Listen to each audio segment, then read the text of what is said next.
मामा, बाहर सभी लोग लकड़ियाँ और कागज जमा कर रहे हैं और पता नहीं मैदान में क्या तैयारी हो रही है। हाँ बेटा, आज सभी लोग होलिका दहन की तैयारी कर रहे हैं। माँ, होलिका कौन थी? बेटा, वो प्रहलाद की बुआ थी। तो माँ, उसे हम क्यों जलाते हैं? इसके पीछे प्रहलाद और नरसिंह अवतार की कथा है। माँ, हमें ये कहानी सुनाओ ना। हाँ माँ, सुनाओ ना। अच्छा, अभी सुनाती हूँ। सतयुग में महर्षि कश्यप की पत्नी दक्ष पुत्री दिति के 2 पुत्र थे। बड़े का नाम हिरण्यकश्यप था और छोटे का नाम हिरण्याक्ष था। दोनों महाबलशाली महापराक्रमी थे। दोनों भाइयों ने देवताओं को पराजित करके स्वर्ग पर अधिकार कर लिया था। तब भगवान विष्णु ने पृथ्वी की रक्षा के लिए वराह अवतार लेकर हिरण्याक्ष का वध कर दिया। तब हिरण्यकश्यप ने अपने भाई की मौत का विष्णु जी से बदला लेने के लिए महेंद्राचल पर्वत पर जाकर ब्रह्मा जी की घोर तपस्या करी। ओम ब्रह्मदेवाय नमः। ओम ब्रह्मदेवाय नमः। ओम ब्रह्मदेवाय नमः। हिरण्यकश्यप के पीछे से देवताओं ने उसकी पत्नी को बंदी बना लिया। तब नारद मुनि उसे छुड़ाकर अपने आश्रम में ले आए। नारायण नारायण। बेटी, जब तक तुम्हारा पति हिरण्यकश्यप अपनी तपस्या पूर्ण करके नहीं लौटता है, तब तक तुम इस आश्रम में आराम से रहो। वो उनके आश्रम में रहने लगी और नारद मुनि के सुंदर प्रवचन सुनती रही, जिसका प्रभाव उसकी गर्भ में पल रहे शिशु पर पड़ा। समय के साथ उसने एक सुंदर पुत्र को जन्म दिया, जिसका नाम प्रहलाद रखा गया। दूसरी ओर हिरण्यकश्यप की कठोर तपस्या से प्रसन्न होकर ब्रह्मा जी उसके सामने प्रकट हुए। ओम ब्रह्मदेवाय नमः। हिरण्यकश्यप, मैं तुम्हारी तपस्या से अत्यंत प्रसन्न हूँ। मांगो, क्या वर मांगते हो? हे ब्रह्मदेव, आप मुझे अमर होने का वरदान दीजिए। नहीं, कदापि नहीं। मैं ये वरदान तुम्हें नहीं दे सकता। इसके अलावा तुम जो चाहो मुझसे मांग लो।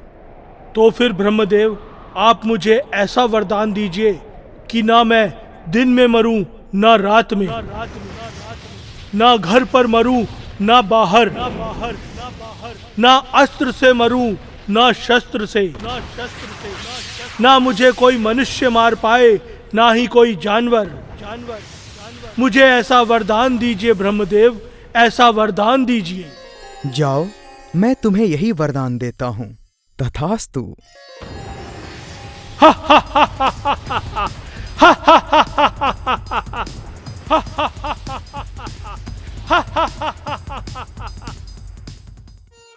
इसके बाद हिरण्यकश्यप को अपने ऊपर अहंकार हो गया।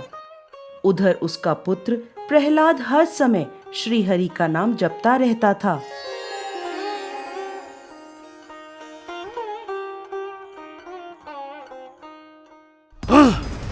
ये शत्रु प्रेमी मेरा पुत्र नहीं हो सकता। इसको जीने का कोई अधिकार नहीं है। इसको मार डालो। सैनिकों ने कई प्रकार से प्रहलाद को मारने का प्रयास किया, परंतु उनके सभी प्रयास भगवान श्री हरि की कृपा से असफल हो जाते थे। उन्होंने उसके हाथ पैर बांधकर उसे समुद्र में फेंक दिया, जहरीले नागों से डसवाया, ऊंचाई से उसे नीचे फेंक दिया, लेकिन श्री हरि की कृपा से उसे कुछ भी नहीं हुआ। प्रहलाद को मारने के सभी प्रयास विफल हो चुके थे।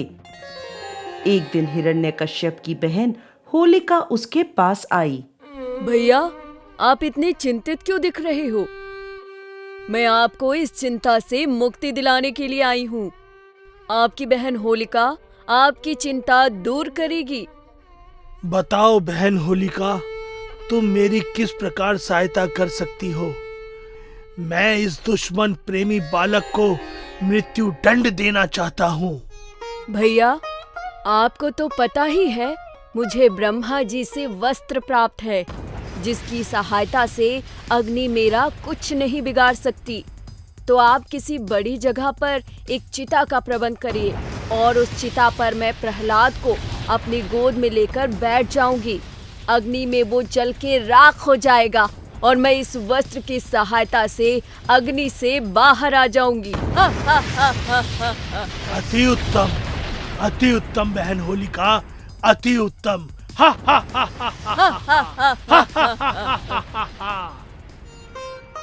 इसके बाद हिरण्यकश्यप के आदेश पर एक बड़ी सी जगह पे लकड़ियों की चिता तैयार की गई और उसमें होलिका प्रहलाद को अपनी गोद में लेकर बैठ गई। अब हिरण्यकश्यप के आदेश अनुसार उस चिता को आग लगा दी गई। आग लगाते ही प्रहलाद जोर जोर से जय श्री हरि विष्णु, जय श्री हरि विष्णु जपने लगा। जैसे जैसे अग्नि बढ़ती गई, होलिका को उसकी तपत महसूस होने लगी और उसका सारा शरीर अग्नि से जलने लगा और प्रहलाद अपना जाप करता रहा। देखते ही देखते होलिका उस अग्नि में जलकर भस्म हो गई और भक्त प्रहलाद अग्नि से सकुशल बाहर आ गया। दुष्ट बालक, आज तेरी वजह से मेरी बहन का वरदान विफल हुआ है। वो इस अग्नि में जलकर भस्म हो गई।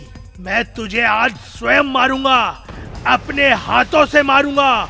देखता हूँ तेरा विष्णु तुझे कैसे बचाता है। हाँ? तब हिरण्यकश्यप के महल में भगवान श्री हरि नारायण एक खंबे से नरसिंह अवतार लेकर संध्या काल में प्रकट हुए। उन्होंने हिरण्यकश्यप को अपनी गोद में रखा और अपने नाखूनों से उसका पेट चीरकर उसका वध कर दिया। उस दिन से बुराई पर अच्छाई की जीत का त्योहार होली का त्योहार मनाया जाने